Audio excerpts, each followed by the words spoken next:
Florence Bascom was born in Williamstown, Massachusetts on July 14, 1862. She was the youngest of 5 children, growing up in a household that was very progressive for her time. Her father was a professor at Williams College, and her mother was a women's activist and a school teacher. They both supported the women's suffragette movement and advocated for coeducation.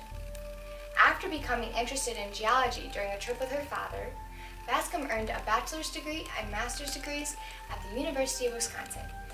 And she later received the first PhD awarded to a woman at Johns Hopkins University in Baltimore.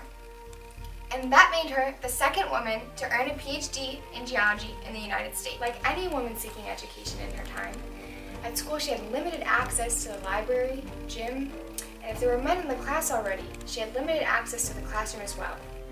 While studying for her doctorate at Johns Hopkins, she was forced to sit behind a screen so that she'd not disturb the men. She taught mathematics and science at Rockford College from 1887 to 1889. Bascom then taught at Ohio State University from 1893 to 95.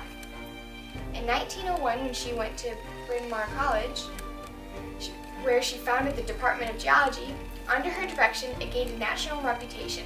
From 1896 to 1908, she was also associate editor of the American Geologist. In 1896, Dr. Bascom was the first woman to work as a professional geologist with the U.S. Geological Survey. She proceeded to teach and train a generation of young women in this department.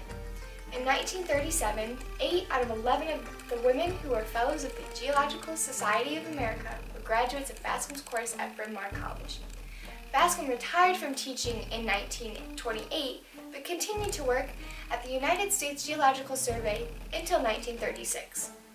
By compiling a stratigraphic record of Atlantic deposit in the province, listing the depths, unconformities, and different grain sizes, like sand, clay, and gravel, Bascom found evidence that there was at least 9 erosion cycles, compared to the 2 or 3 erosion cycles recognized by the Piedmont province of Pennsylvania.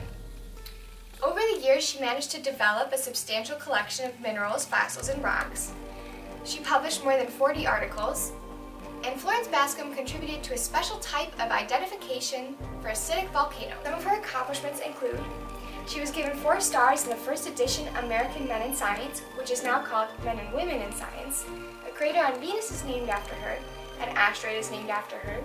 A prehistoric post-glacial lake in Massachusetts is also named after her.